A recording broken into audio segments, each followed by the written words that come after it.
Updates on the block. Welcome to Nation's Vice Tower, your most preferred YouTube channel. That hub that keeps you updated on issues bordering to the political system in Nigeria, at home, here and abroad.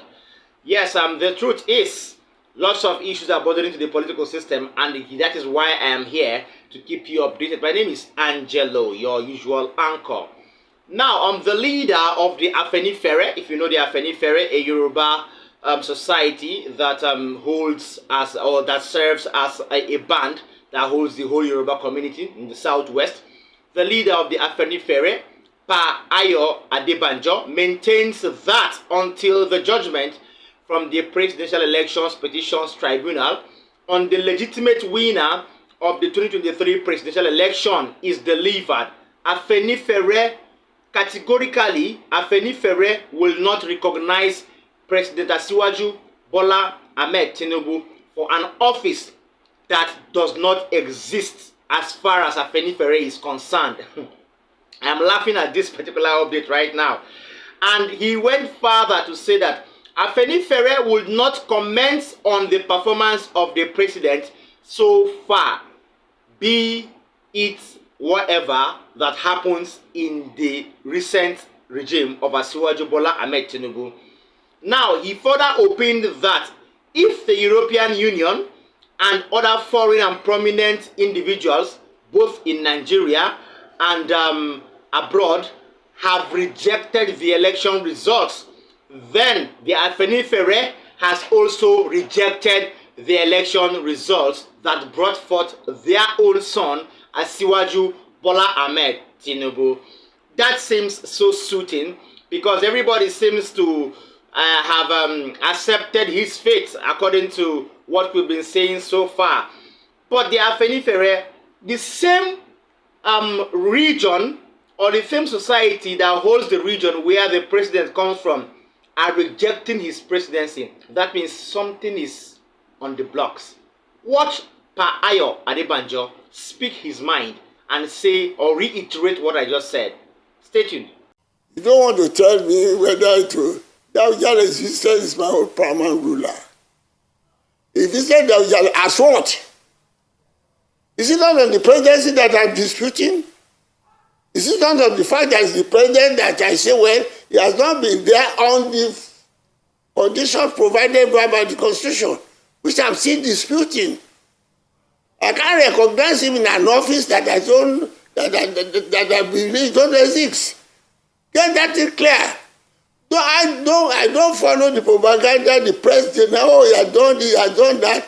They are mixing the issue. Don't forget that I'm not the only one saying, until this thing is done, finally by the court, then we know where we are going. If even the court decides, we can still express an opinion. But I don't want to say, oh, he has been doing well, he's not doing well. I bet him. It is true that God made him the governor of Lagos State. I know his ability. I'm not commenting on his ability now. That's not the son of Afenifere. The son of Afenifere is that we want a free, fair, and credible election. It is that free, fair, and credible election that we are questioning. And the law provides that if you are questioning it, don't be violent, go to the tribunal. It is that tribunal we are in now. We are waiting for their decision. And you want me to comment on the office? I say, does it not exist for him? Is he already doing well? Does that make him do and make me approve of the way he got there? Don't forget I'm a lawyer. I can approbate and reprobate. I said the man doesn't exist. It's not, by the way he got there, it's not right. It's questionable. It's condemnable by all responsible people in the whole world, all the EU and everybody, whether they accept it or not. That is the stand Afenifere at stake. Right, I would say categorically that you've heard it from the horse's mouth. Pa Ayo Adebanjo there is an old man. Hence, the English adage that says, what an elder sees sitting, even if the young climb the tallest of all trees, or Mount Everest in Asia to be precise. you wouldn't be able to see it or have sight of it. So whatever Pa Ayo has seen, wherever he is sitting, is so vast that he feels that Nigerians can't contend with. So he has left it for the wisdom, expertise, and professionalism of the judiciary to decide who is the legitimate leader or the legitimate president of the 2023 elections. That is that. Let me go straight to a second update that has been bothering me, and this is the reason why I want to urge you, our viewers, to, let me say, give me your rapt attention to this particular update, because this is bothering to everybody, each and every one of us in Nigeria. Do you know what that is? Banditry, insecurity, insurgency, and so on. You could name them. In the wake of that, the former governor of Zamfara State, Sani Yerima, has opined that the president, Asiwaju Bola Ahmed Tinibu, is considering, listen carefully, is considering a quick resolution to security challenges, insurgency, and banditry. How? It is the method that Asiwaju Bola Ahmed Tinibu is trying to use for this resolution that is bothering me right now. Listen. Now, the president is considering dialogue and amnesty for bandits. Who does that? Who does that? Where does it happen? He's considering dialogue and amnesty for these bandits that have been terrorizing the north central and the northeastern part of Nigeria for a whooping duration of over 10 years now. This is sad. Before I talk more, let me let you listen to former governor of Zamfara State, Sani Yerima, where he said this in the State House while on a courtesy visit to the president, Asiwaju Bola Ahmed Tinibu. Stay tuned. More details when we come back. You see, these people are Nigerians. And I believe that Nigerian government has the capacity, the military, the security, have the capacity to deal with them immediately if so directed. If they are given the resources they require, the support and political will. But the collateral damages that will be associated with the actions that will be taken is what I believe should be avoided. If you send an aircraft now to where you identify the bandits, it's not only the bandits that will be affected. And if you recall, Mr. President Umar Musa Adwa had similar interaction with the militants in Niger Delta, and it was successful. So I believe that as Nigerians, if they are called upon by government, the major causes of this problem is poverty and ignorance.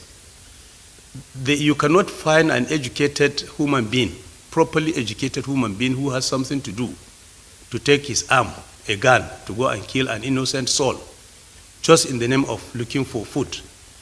These people are having, very high level of poverty and ignorance. So if the government now comes up with a program of rehabilitation, just like they did in the issue of Boko Haram when the issue, was handled, I'm sure you will have a successful ending of this crisis. The economic policy that the government is planning, if you look at the documents of Renewed Hope, I'm sure by the time the implementation takes off properly, all these issues will be handled. You see, I'm not making a case for bandit. I'm just proposing a solution to banditry in Nigeria. The bandits, a lot of them have been killed, a lot of them have been arrested, and I'm not saying that the government should just continue to just negotiate indefinitely. No, I said invite them. There are people who repent in all religions, Islam, Christianity, Judaism. You find that God himself who created us, once you repent after committing offenses, after committing sin, he forgives you. So there is no way you can say Nigerians should not be forgiven for if they repent. If they repent, they should be rehabilitated and integrated in the society. To most of them, they are recruiting Nigerians. We are talking of Nigerians. If Nigerians don't give them the support, if there is no poverty and ignorance among the Nigerians that are being recruited, this will just end, will not continue. All right, welcome back. If you're just joining us, this is still your most preferred YouTube channel, Nation's Voice Tower. Before I give you the analysis, I would urge our viewers, both incoming, already existing, please tap the subscribe button, tap the notification bell, so you'll be the first with first-hand information anytime we drop new content. Like our videos, share them to everybody around you and in diaspora outside Nigeria, and then watch till the end. Drop a comment for us in the comment section if you feel different from anything we do here. Now to the subject matter of the day. If you're trying to compare the insurgency in the north to the militants that once existed in the southeast or in the south-south, it is a no-brainer. I would say it is a no-brainer. Do you know why? The militants in the south-south were fighting for a cause. I would not call it a just cause, but they had a reason. Yes, they didn't say they went into militancy because of poverty or what. They had a reason that could be resolved, a reason that could be listened to, a reason that the government could adhere to, a reason that the government could really make amends to meet up to. I don't know if you understand what I'm trying to say. And if you ask me, the militants in the south-south did not take as much innocent lives as has been taken in the north-central and in the northern part of the country. Can you see the difference? Now, these people in the northern part of the country that have over time indulged in insurgency, banditry, and so on, have no reason for whatever they are doing. Yes, they have no we have not heard any reason whatsoever for what. In fact, they have indulged in vast, gross misconducts that are capable of being indicted for by any court in Nigeria. These people have ranged from killing of thousands of souls of innocent Nigerians that we cannot even fathom what for. We don't even know the reason why they are doing this.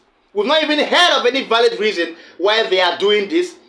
They have ranged, or they have sprung from that to kidnap of large numbers of innocent girls countless times in different prestigious institutions in the north, and they have erupted to or deduced to killing of different tribes in these north central parts of the country. Then why will you come and grant such people amnesty and listen to them? What will they have to say? The governor there, the former governor, was saying these people are into this because of poverty. Poverty? Really? Poverty? These are people who wield very, very sophisticated weapons. These are people who spend even more than politicians do, according to information in the public space. These are people that when they are given their own broadcast, they even have a live broadcast. That means they have access to internet connections.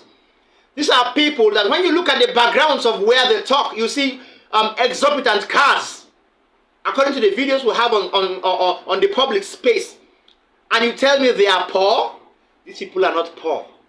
They have a personal vendetta on Nigerians. And I urge the government to do the needful, which it deems fit. But I don't suggest dialogue or amnesty, because if these people are integrated into the society, there will be chaos unleashed.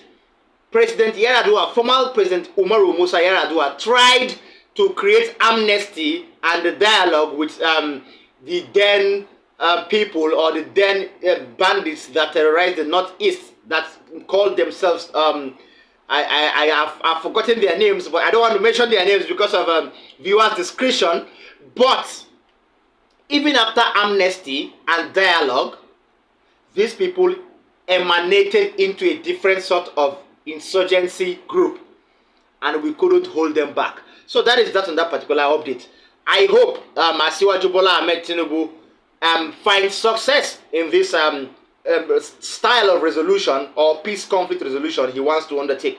Finally, as elections petitions tribunals sit across the country and still ongoing in different states and even in Abuja, lots of issues have been tabled and discussed as per the prayers tabled before these courts. One among these issues is that of certificate forgery, which has become rampant in many of the tribunals. For example, in Enugu State, in Akwa Ibom State, even in Lagos State, in the tribunals in these states, there have been issues of certificate forgery and many other states alike. Now, the big question is, how often are politicians involved in this? One, and how did we get here? How did we get to this point? Two, to analyze this, Arise News analyst, associate professor of law, and also director of Abuja School of Thought, Sam Amadi, has a very, very analytical view about this disturbing trend in the political system of Nigeria that is moving and pointing towards denting the polity that we have suffered to labor for over the years. Watch Sam Amadi speak extensively on certificate forgery in the polity. Stay tuned. The moment certificates do not convey what they say, it's bad for democracy, it's bad for economics.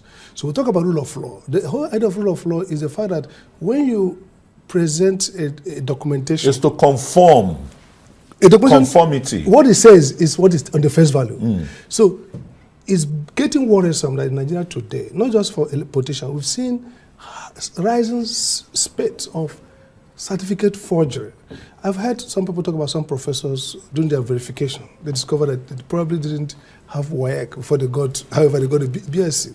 They probably did exam success. So whatever, okay, correspondence. But the point is that the Constitution, and now we're getting to see in these tribunals several issues of certificate forgery, whether of age, NYSC, degrees. But they've not been proven, no. They're just the allegations. Now the point is that, of course, we've seen what happened with Bayelsa in 2019. Oh, yes. When that was the proven. Courts knocked off the court proved it. Yes. So the question I ask ourselves, why do we have to have this level of allegations of certificate forgery? We saw also Kemi, who said, look, yes, I didn't do this thing, but they gave somebody me this, gave me this.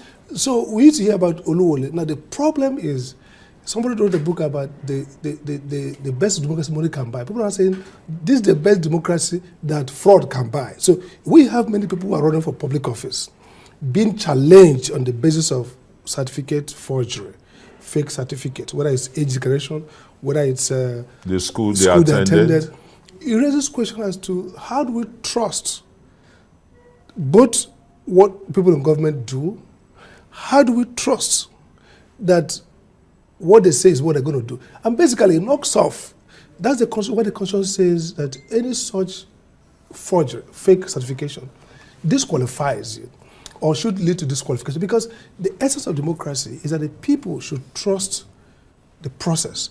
And again, the question that you ask, how come INEC does not? And that's a problem. You see, in the US and elsewhere, if you want to file to be a candidate, you file to the Electoral Commission. You file your papers, file everything, even before your party nominates you. So the problem is that why is INEC? Why didn't INEC conduct this kind of due diligence? You see, the idea of filing your papers to INEC as a nominee is that INEC triggers off due process. If you are not satisfied with that disqualification, you go to court. But what we have seen that INEC played dead brain all through, got everything in, and now the courts are now, people are elected, people are sitting in office. The courts are now inundated with allegations that should have been sorted out. Out. Before people emerge, and again, the parties do their screening. The question is, what do they screen? I went for one of those screening. They will tell you to bring a certificate. So the idea is that they would have done some due diligence. It's okay, because they want to make sure that the candidate they take to the election is a candidate that can stand the rigor, the scrutiny of both INEC and post-election the court. So there's a sense in which our society is now too tolerant of fake certificates. All right, I wouldn't say much on certificate forgery because all the tribunals have a case. As I mentioned earlier, those states have cases of forgery, certificate forgery, and so on their table. Even at the Presidential Elections Petitions Tribunal, there is a case of forgery on the table. So we wouldn't like to, let's say things before the court says, like let's say things that are sub judice. Let me use the law term, sub judice to the court's judgment. So we'd leave it for the various tribunals in different states, and even the one in the Court of Appeal, to see what they will say about certificate forgery. But it is not really cool to have certificate forgery for somebody who wants to wield a public office. When you go outside the country, lots of commissions that are mandated or that are saddled with the responsibility of being the political umpire in these countries have a very analytical approach for candidates that are trying to vie for public offices, which includes scrutiny of their certificates, academic certificates. So I will just say that we should upgrade our own electoral reforms in Nigeria. The electoral body, INEC, should make hay while the sun shines. Thanks so much for keeping faith with us, and make sure you stay tuned with Nation Voice Tower for more updates. See you next time. Bye.